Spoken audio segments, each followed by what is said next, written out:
Assalamualaikum warahmatullahi wabarakatuh. Murid-murid boleh keluarkan subjek adab, iaitu buku imtiaz UPKK. Kita akan teruskan pada pelajaran kedua, iaitu adab melayan tetamu pada muka surat 9. Okey, ni. Okey, buka muka surat sebelah.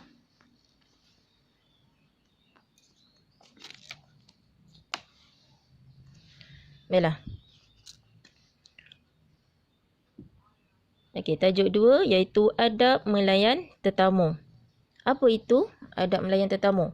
Pengertian tetamu. Pengertian tetamu, apa maksud tetamu? Ialah orang yang datang berkunjung ke rumah kita, sama ada dijemput ataupun tidak. Tetamu ialah orang yang hadir ke rumah kita, sama ada dijemput oleh mak ayah kita ataupun yang tidak dijemput, seperti orang datang menziarahi kita. Okey. Adab melayan tetamu. Adab melayan tetamu di sini ada 3. Yang pertama, sambut kedatangan tetamu. Bagaimana kita nak sambut kedatangan tetamu? Tengok poin yang pertama tu. Sediakan jamuan mengikut kemampuan. Ikut kemampuan kita, apa yang ada dalam rumah kita pada ketika tetamu kita hadir ke rumah kita tu, kita boleh sediakan apa yang ada di rumah kita. Yang kedua, tidak bermegah dan riak. Sifat megah dan riak memang tidak boleh semasa kita menyambut kedatangan tetamu. Yang ketiga, ikhlas melayan tetamu. Kita mestilah ikhlas melayan tetamu. Sebab apa? Tetamu ni memang Nabi Muhammad SAW tuntut kita untuk memuliakan tetamu. Sebab itu kita perlu ikhlas melayan tetamu. Tak kisahlah tetamu tu kita jemput mahupun tidak. Makan bersama tetamu. Ini penting. Apabila tetamu hadir ke rumah kita, apabila kita jamu makanan kepada tetamu kita, kalau boleh kita makan sekali dengan mereka supaya mereka tidak rasa janggal dan malu.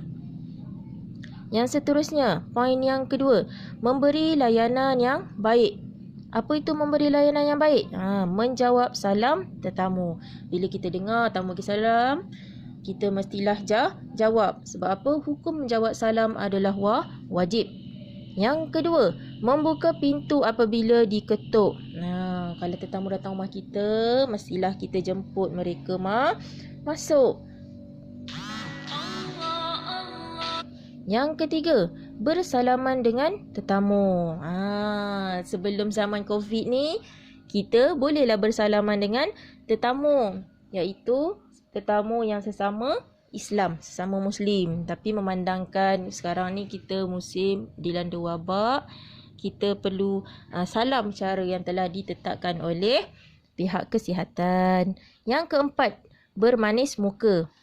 Mestilah kita bermanis muka dengan tetamu kita supaya tetamu yang hadir ke rumah kita tu berasa senang hati dan tidaklah rasa susah hati dan merasa macam tak diterima oleh tuan rumah apabila nak datang ke rumah.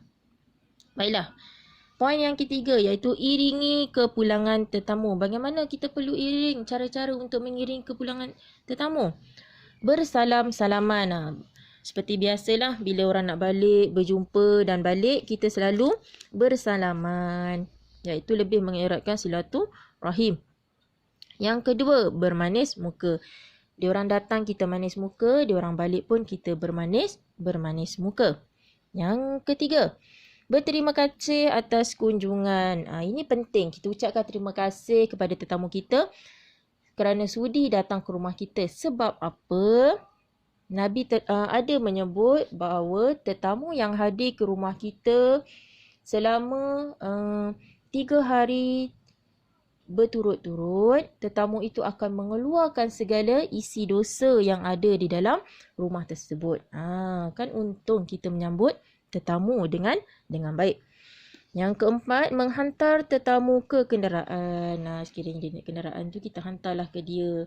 Menunjukkan kata kita senang dengan kehadiran tetamu di rumah kita. Itulah adab melayan tetamu. Okey, kita masuk pecahan tajuk yang seterusnya, iaitu faedah melayan tetamu. Di sini ada 4 faedah yang telah diberikan. Contohnya, yang pertama, apabila kita melayan tetamu, kita dapat faedah apa? Dimurahkan rezeki. Sebab apa? Sebab Allah dah kata dah, satu je kita beri kepada orang, Allah akan balas 10 kelebihan. Contohnya RM1 kita bagi dekat orang, RM10 Allah balas 10 kali ganda, Allah balas pada kita. Yang kedua, ditambah keberkatan dalam hidup. Bila kita melayan tetamu dengan baik, kita dapat faedah apa? Orang pun senang kita. Jadi, bila orang senang, masyarakat sekeliling senang, kita ikut sunnah Rasulullah, maka bertambah berkat dalam hidup kita. Yang ketiga, mengeratkan silaturahim. Ini penting. Itulah sebab kita melayan tetamu dengan baik, kita mendapat mengeratkan silaturahim dengan orang yang berkunjung dengan rumah kita tu. Bila kita tidak melayan dengan baik tetamu yang datang kepada rumah kita tu, tetamu rasa tak seronok. Jadi dia akan timbulkan persengketaan, rasa tidak seronok. Bila kita layan dengan baik, jadi silaturahim tu terus menjadi erat. Yang keempat, mendapat pahala. Mestilah mendapat pahala sebab kita dah buat semua kebaikan kepada tetamu kita seperti yang Rasulullah sarankan. Okey, seterusnya muka surat 11. Rasulullah sallallahu alaihi wasallam bersabda, A'udzubillahi minasyaitonirrajim. Wa man kana yu'minu billahi wal yaumil akhir falyukrim dhaifahu. Maksudnya, artinya, dan sesiapa yang beriman kepada Allah dan hari akhirat, maka hendaklah dia memuliakan tetamunya. Riwayat Al-Bukhari. Ini hadis sahih.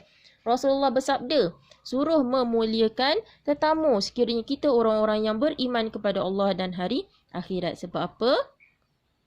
Bila kita muliakan tetamu, inilah ganjaran yang akan kita bawa, sebab-sebab untuk kita masuk ke dalam syurga. Okey, Allah. Okey, seterusnya. Akibat tidak melayan tetamu. Ini akibat yang akan kita dapat sekiranya kita tidak melayan tetamu dengan baik. Contohnya, disempitkan rezeki. Bila kita kedekut, kita tak murah hati melayan tetamu dengan baik, Allah pun kedekut dengan kita. Jadi, kita akan rasa susah. Contohnya, bila ada tetamu datang, kita kata macam gini, bila dia ni nak balik? Contohnya kan, makanan rumah aku dah tak ada. Tak boleh sikap macam tu. Apa yang kita ada, kita keluarkan. Biarpun habis. Sebab apa? Kita perlu yakin dengan janji Tuhan. Apabila kita buat satu kebaikan, Allah akan balas 10.